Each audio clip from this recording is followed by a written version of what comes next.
Hello YouTube and welcome to GrunfWorks. This is episode 110 of the Interplanetary Voyage of Exploration.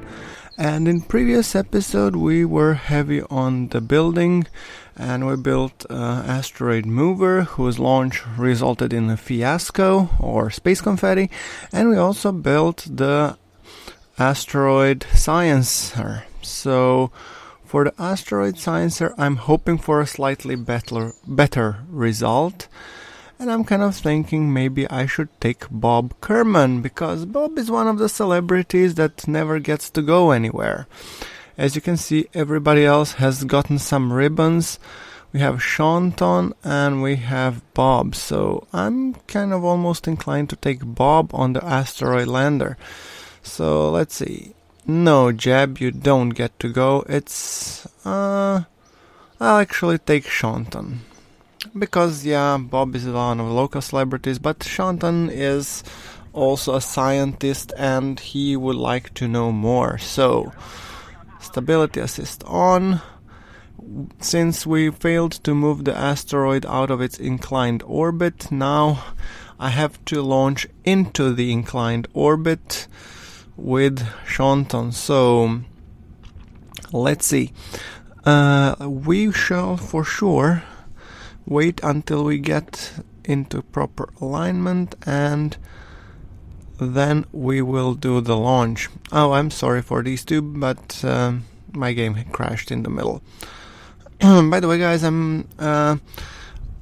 I thought about it and I'm thinking that I will probably just continue the Interplanetary Voyage Series in I'll make a season 2 in 113 with a similar mod list. I'll just continue where this one left off and I'll try to recreate as many ships in the orbits as I can. So it will take me a little while until I get that one started. But since the main Adios tech tree is not updated to 113, I think I'll have to play it as a sandbox. So I'll probably unlock a couple or more nodes and then I'll just start it as a sandbox. So, that being said, Shanton is up and away into the inclined orbit. We are hoping for slightly better result than we had in the previous episode with the Asteroid mover. But this time we don't have any side boosters, so the risk of that is basically none. Okay, moving into the inclined orbit. I'm actually shooting for 315 inclination, which we will then fix later. Okay. Angling ever so carefully, and our apoapsis is already at 100. Which is beautiful, so we just need to create a maneuver node and then hopefully just circularize in the highly inclined orbit that we set for ourselves. And that maneuver will take 1750, which sounds pretty good. Let's extract the solar panels, pop the fairings, and this is our lander. And as you may or may not recall from the previous episode design, we have launched Shanton upside down because we can, and because Shanton just loves negative G's climbing into the bananas. Well, what can you do? Anyway, we are coming up on our burn and hit it. Great. Our estimated burn will take us roughly 1 minute and we are already passing the 35-second mark. Clearly, as you can see, this is somewhat time accelerated, which is one thing I hope that I won't need to do time acceleration to keep the normal frame rate up once I go with 113. Yeah, so that's one more reason why I would like to move this series to 113, and also probably to also do something that a lot of you guys have requested, is the 1080p. So this is the plan anyway. I won't make much promises and I don't know when this will be coming out, but just that you know, I'm working on it, and once I get all the crafts, or more or less all the necessary important crafts that we built, like space stations, relay satellites and stuff, align properly, then I will probably just call it quits on this Interplanetary Voyage Series 1, and I'll just continue on the Series 2. Okay, now that being said, let us actually examine. We have a small inclination change of 400 meters per second. Perfect. And we have still plenty delta V in the craft, so we need to just make sure to add a maneuver node that would hopefully intersect our asteroid. So let's see.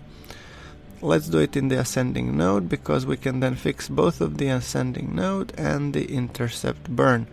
So okay, 89 more meters per second to fix the inclination. I'm sorry, Shanton, that you're still upside down, but what can I do, buddy? My hands are tied, almost literally. Okay, and this will be in 6 minutes and 50 seconds. So might as well just align properly and kick some time acceleration until we get to the proper position. 3 minutes, and my alarm clock is reminding me that we do have something. And okay, a little bit more. Come on, orbital telescope is constantly trying to get some science, but without much success. And we are 10 seconds away from the burn. Let's just kick the burn, and perfect. Now we should be in the same inclination as the asteroid, and it's time that we actually start doing the rendezvous. By the way, guys, this is the first time that I'm doing an asteroid. Well, not the first time, I'm lying. It's the second time I'm doing an asteroid rendezvous, because the first time was with to capture it. So yeah, you'll pardon me if I'm a little bit off. Okay, this looks close enough. I don't know why he's losing. Let's see if we can close it up a little bit on the radial ones or the normal ones. Come on, fiddle a little bit. Fiddle, fiddle, fiddle.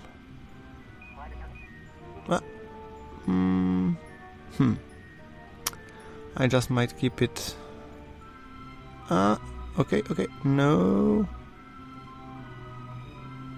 Hold on. It's too much delta V to be spending. Well, I'm thinking maybe I should just leave it at that and just then fix on the way on the ascending node. I think that would be actually the better case. Okay, preparing for the burn, aligning up, and yeah, orbital telescope, I know you have interesting things to show me. At this point I just don't give a damn. Okay, managed to capture one. Yay! Okay, and now let us just collect that some science, and we have 15 minutes to the burn.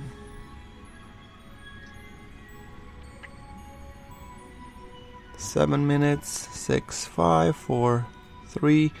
Alarm clock reminding us, but to the burn is only 15 seconds, so I think I'll accelerate it, take it down to the wire. And 30 seconds, that's more like it. Okay, kill the time acceleration. And get ready for the burn, and kicking the gas. Perfect. Now let's see. Whoa. Well, a little bit higher than expected, but I guess I could tone it down a little bit with an RCS. And let's now just fix the inclination and stuff at this later point. So come on, and oh, we had something back there.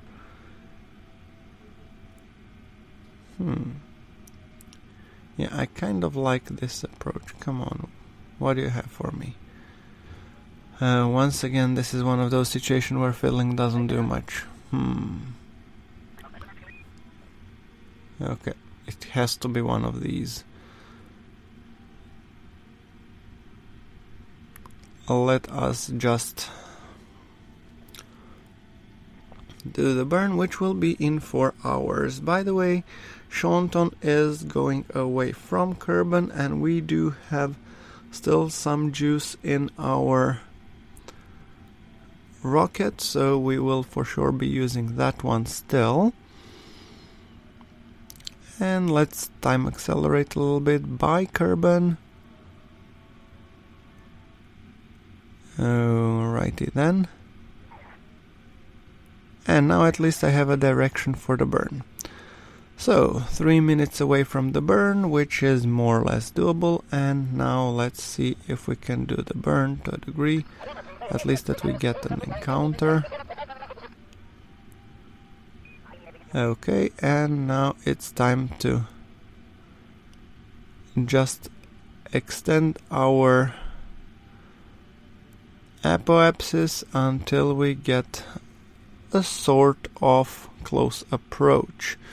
Now I don't want to be going fully. Next orbit, come on. Give me something closer, will ya?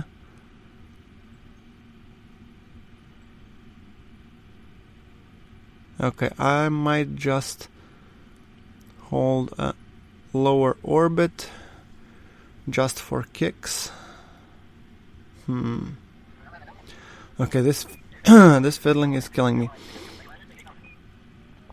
Let's see. We seem to have a close encounter. Come on. I know what I saw.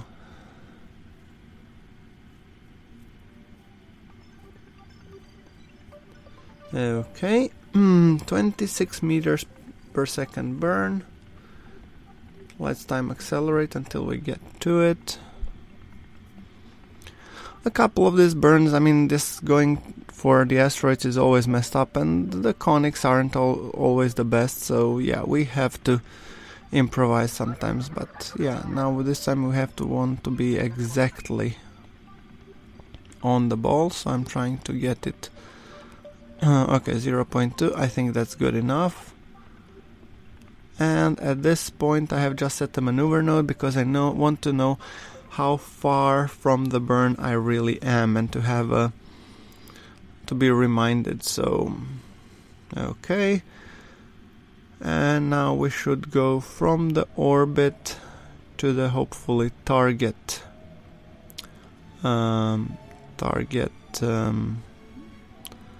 pointer, and target is going 322 meters per second relative to us, so which means we have to accelerate to catch up with it. And I'm just doing that as we go along, but I want to still be close enough to encounter it, so yeah.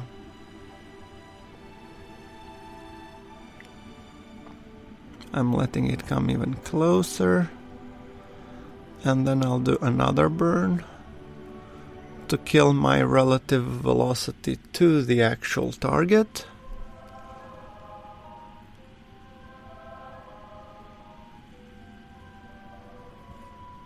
Separation 19 kilometers, which is good.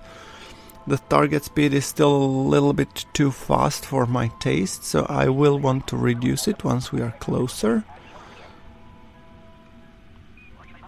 Okay. 140 meters per second, that's more like it.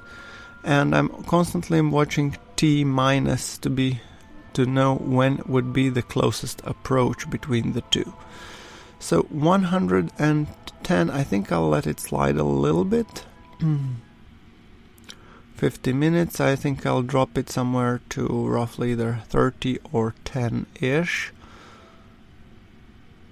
And this separation will only be 20 kilometers, so okay, now we're in the 5 minute until the intercept. Great. And now let us just once again align. So we are doing basically as we would if we want to go for docking, because the claw is nothing more than a little bit more fancy docking mechanism. Except that you don't need to align perfectly, and you can just stick it in the bloody asteroid. So, and we see our asteroid coming up, and that's why I decided to reduce the relative velocity, 32 meters per second, and I am running out of meters per second, so I will want to definitely slow down as we come closer. Engine failure. Well, it's not me. Coolant has begun to leak. Let me guess, it's from that bloody asteroid mover. I'm guessing. Okay, 20 meters per second, and now we are approaching, so what I think I will do is when I come closer, I'll reduce the velocity to 10 meters, and then I'll probably just decouple and let the transfer stage be on its merry way. Perfect. So I'll just arm the claw, control from the claw, and so now the goal is just to stick that claw into that bloody asteroid, and also not hit this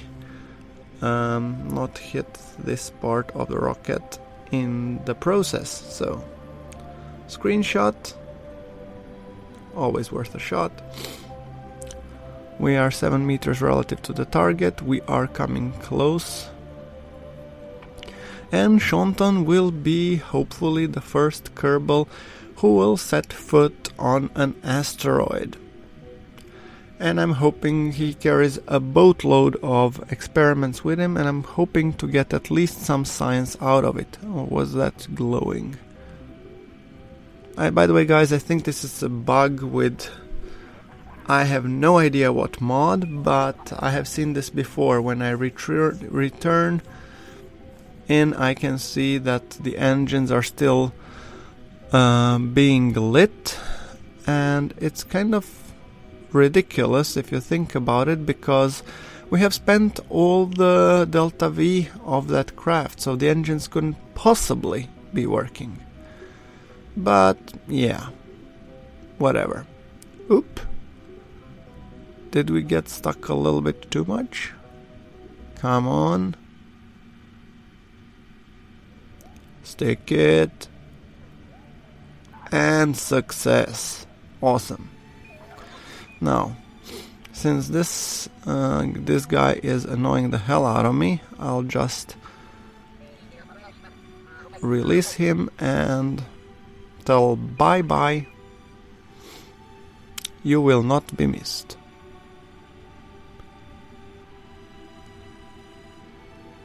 And we have a self-destruct on this one. Kaboom! I wish I had a self-destruct on that one as well, but I forgot. What can you do? Anyway, time to pop in the science. As you can see now, you can see why I wanted to have the claw underneath, so that we can actually get out and nicely collect the data and all the science experiment, starting the drill, etc., etc. So now it's the science time.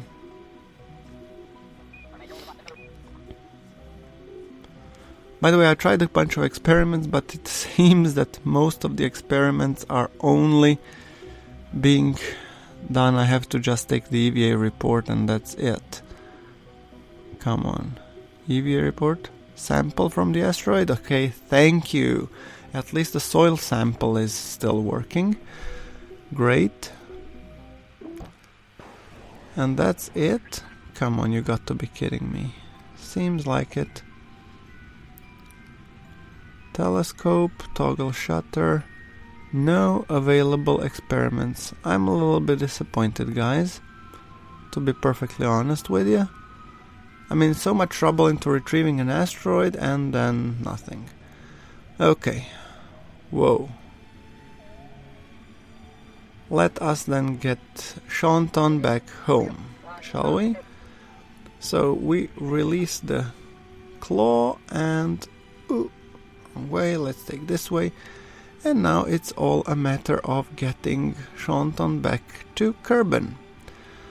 Okay, and because I've noticed one thing, that he would be probably intersecting Moon, and that would fling him in a different orbit, which I think might be kind of interesting. So yeah. And it will fling him into a lower orbit actually, so it will slow him down. Well, I don't see why not. Let's see once we cross the sphere of influence if we will be able to get some more science.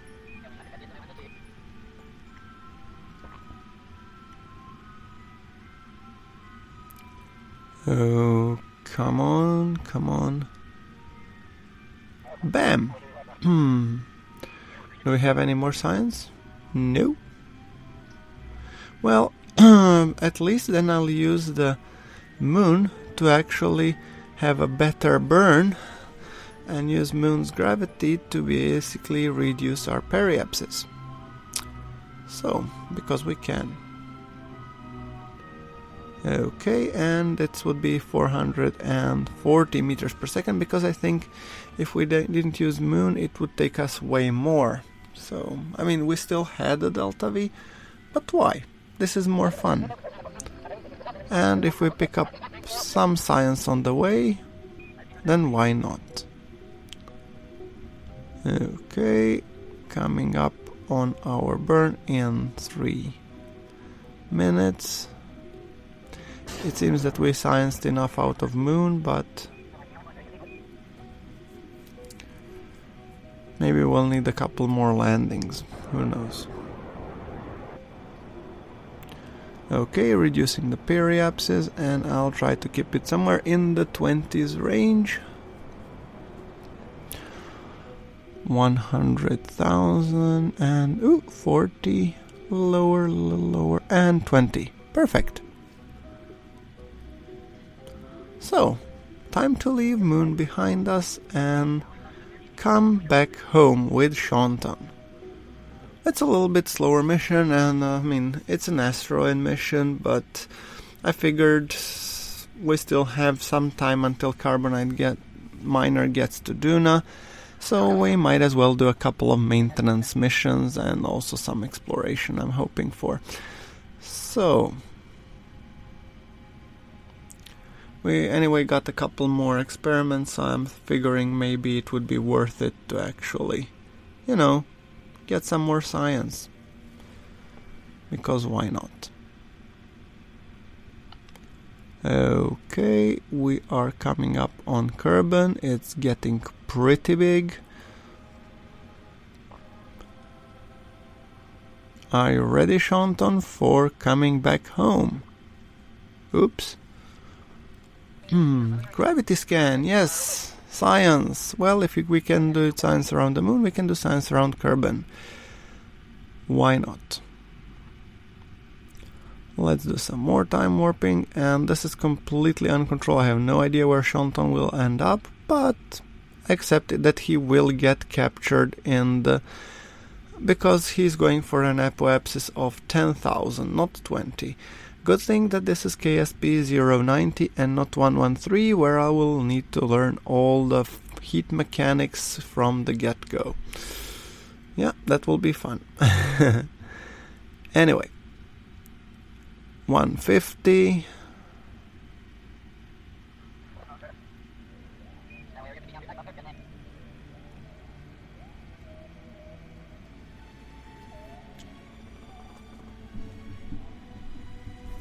$110, and let's time warp a little bit closer, and now we're in the atmosphere. Okay, Shantan buddy, this is it. We're coming in. You have still enough delta V, so if you want you can actually expand a little bit, but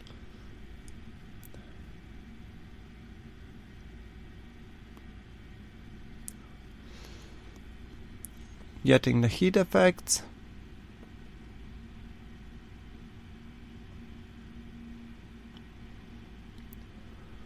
Like I said, I am so happy that this isn't this is 090 and not 1.1.3.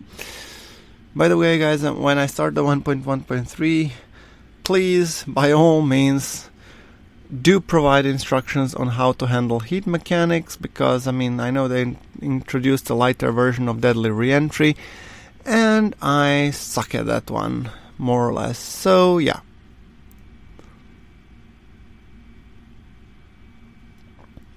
Okay.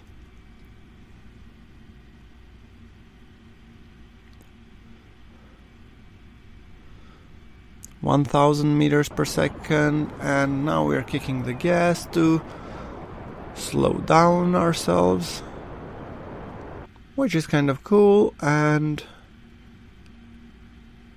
deploying the landing legs, although I don't think I will be needing them because I'm thinking that we'll end up in the sea. And I think I'll pop the parachutes at some point lower, just let it, somewhere around now, around 3,000 meters should be enough, because by the time we decelerate and by the time they deploy, it will be fine. And there we go, with 300 meters to spare. Okay, and so not a whole lot of science, but still a successful mission anyway. I'm waiting to see how much science total it will be.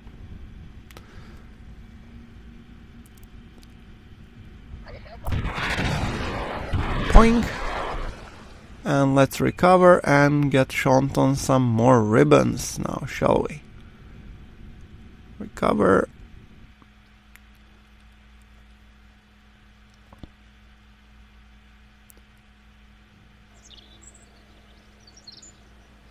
Oh, and it's a total of 96, which is very nice, and Shanton get Asteroid ribbons, which is kind of cool. Well, that's it for this episode, ladies and gentlemen. Like if you like the episode, hit subscribe for more KSP content that will be coming soon. Until the next episode, thank you very much for watching. This is GrunfWorks signing off.